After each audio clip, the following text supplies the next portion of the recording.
Good morning, Mavericks. Yes, indeed. It's ONIF Day. Indeed, it is. Oh no, it's Friday. Now, your Report to a Cube friends probably have the weekend off. But when we're in real estate, well, probably not. But guess what? I'll trade off weekends, and I've done it all my life to be my own boss. Any day, anytime, in my view, that is the only way. Well, yesterday, I talked to you about what I call the three clarities, having the three clarities in everything you do: clarity of purpose, clarity of process, and clarity of person.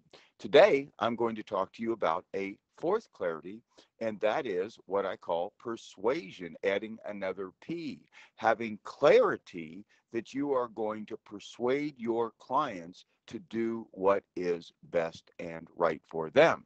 You see, I think as realtors, perhaps our single most important role may not be showing buyers homes, may not be marketing sellers homes, but it may be actually persuading our clients to make good decisions, to do what's best for them.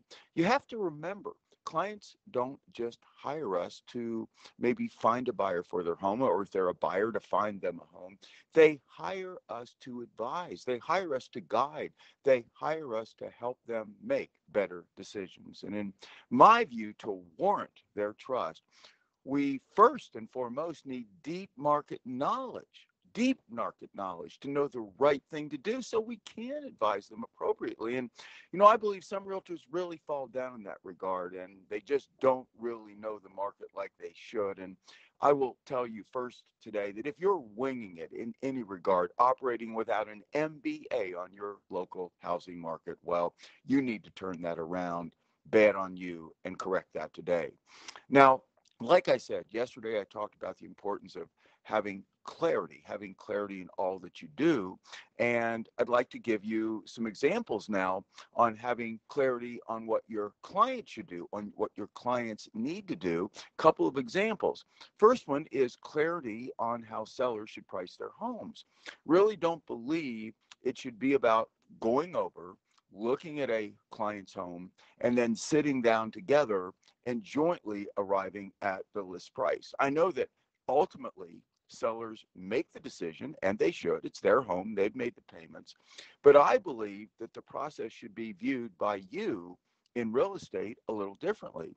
I believe it should be about you knowing the comps, like your ABCs, before you even arrive on the listing appointment. I mean, really knowing them. Every comparable home that's sold in the past year. And really, I think even more importantly, every currently listed home that will compete with your client's home when it goes on the market. Then, as you are walking through the home on the walkthrough, you're assessing the pluses and minuses on the basis of your deep market knowledge. And before you sit down, give your listing presentation, and then get into the pricing discussion, you should make up your mind what you believe, if it were your home, the right thing to do is. The idea is you want to get your clients the most that they possibly can get for their home, but you also want to be careful, as you well know. You know my line, time is asked to the price of a home, so you want to make sure they don't overprice it so much that it sits on the market and they end up ultimately taking less. So you should make your mind up. Another example would be when you receive offers on homes.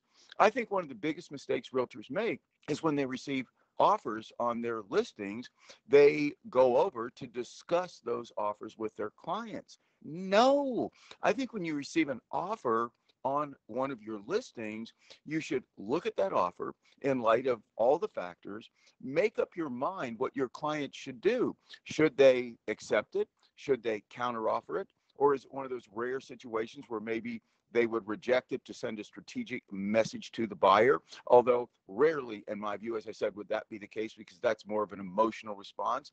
And the bottom line is, you think it through, you decide what you think they should do. In my view, and what I've done, is you even talk to the other agent about it so you can get a sense, the best sense you can, for where the buyer's head is. And then you go over on that listing presentation knowing what you want to convince your clients to do because you believe it's best for them. They won't always do it. We know that, but that's not the point. They've hired you for your advice, And I believe part of that advice is doing your best to persuade your clients to do what's best for them. Well, the quote for today: to be persuasive, we must be believable. To be believable, we must be credible. And to be credible, we must be truthful. And that's by Edward R Murrow.